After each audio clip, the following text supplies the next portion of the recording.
Movie की starting America की एक सिटी से होती है, जहां एक लोकल चिकन फार्म में काम करने वाला मैथ्यू नामी बंदा काफी सारे चिकन में से एक चिकन को उठा के रोस्ट करने के लिए लेके जा रहा था। चिकन की हालत काफी ज्यादा खराब थी। उसे नाइट्रोटिक किनोराटिक बीमारी थी, जो कि बेसिकली चिकन्स में ही पाई जाती है, जो काफी ज्यादा खतरनाक बीमारी होती है चिकन्स में। अब मैथ्यू बहुत ज्यादा बेरहमी से चिकन की गर्दन को तोड़ के उसे मार के चिकन नगेट्स बनाता है और उसे एक बड़े से मेटेलिक कंटेनर में डाल देता है, जिससे उसके छोटे छोटे टुकड़े हो जाते हैं और नगेट्स में बदल जाते हैं। जहां वो लोग बड़े बड़े बॉक्सेस में अच्छी तरह से इनको पैक करके ट्रक के थ्रू पास में टाउन में ही मौजूद एक स्कूल में इस चिकन को सप्लाई करते हैं। जहां बेकरी में काम करने वाली एक लेडी इन चिकन नगेट्स को निकाल के डीप फ्राई करती है और छोटे ग्रेड के बच्चों को ये सर्व कर देती है। उनमें कैनी नाम की भी एक लड़की थी, जो कि इस वायरस वाले चिकन नगेट को खा लेती है। और अब इसके बाद जो होने वाला था वो काफी खतरनाक था। सो अब सीन यहाँ से शिफ्ट होता है और स्कूल के बाहर एक गाड़ी में क्लिंट हैंटन नामी टीचर को दिखाया जाता है, जिसका इस समर एलिमेंट्री चिकन स्कूल में पहला डे था और वो 4th ग्रेड के बच्चों को वहाँ पढ़ाने के लिए आए थे। वो काफी ज्यादा एक्साइटेड थे और थोड़ा सा नर्वस भी थे,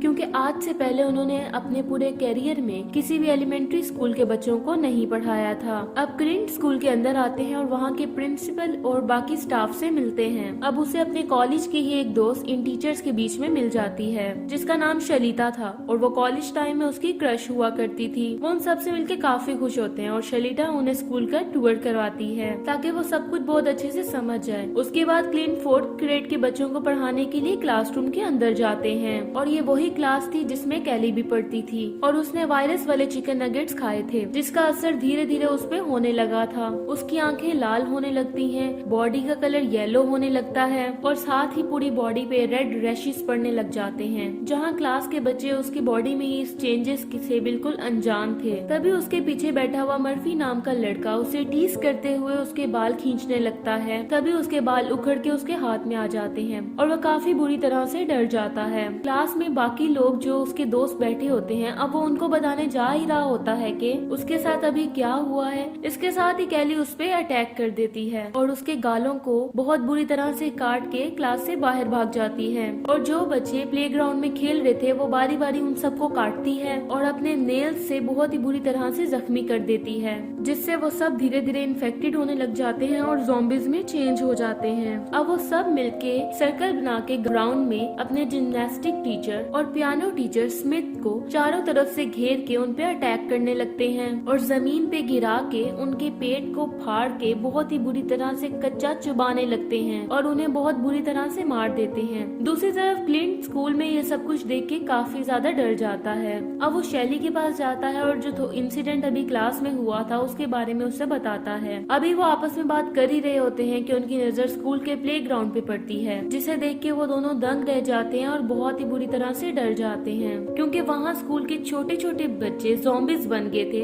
और स्कूल के टीचर्स के हाथ पांव उखाड़ कर उन्हें मार के कच्चा ही चबा के खा रहे थे और उनको खाने के बाद वो स्कूल की बिल्डिंग में ही भागते हुए आ जाते हैं। अब क्लिंट और शैली ये देख के बहुत ज्यादा डर जाते हैं और मीटिंग रूम में भाग जाते हैं, जहाँ बाकी टीचर्स की मीटिंग हो रही थी और वो दोनों जाके उन सबको प्लेग्राउंड में होने वाले बच्चों के इंसिडेंट के बारे में बताते हैं। अब ज़ॉम्बी बच्चे विंडो के जरिए स्कूल के अंदर आने की कोशिश करते हैं, जहाँ क्लिंट और शैली बाकी टीचर्स को अपनी जान बचाकर स्कूल से भागने के लिए कहते हैं, नहीं तो ज़ॉम्बी बच्चे आके सबको कच्चा ही चबा के खा जाएंगे। अब वो टीचर्स वहाँ से भागने लगते हैं कि वो देखते हैं कि वो बच्चे जो ज़ॉम्बीज होते हैं वो स्कूल के एग्जिट डोर से अंदर आ रहे होते हैं। अब उनमें जेफ नामी एक टीचर सबको वापस मीटिंग रूम में जाने के बजाय बेसमेंट में जाने के लिए कहता है, क्योंकि ये लोग चारों तरफ से उन ज़ॉम्बीज बच्चों के घेरे में थे, क्योंकि उनके पास अब कोई ऑप्शन नहीं बचा था। अब जैसे तैसे छुप छुपाते हुए वो लोग बेसमेंट में जाते हैं और इन सारे ज़ॉम्बीज बच्चों से बच के बाहर निकलने का प्लान करने लगते हैं। तभी क्लिंट और शैली को बेसमेंट में अपने सामने पड़े लकड़ी के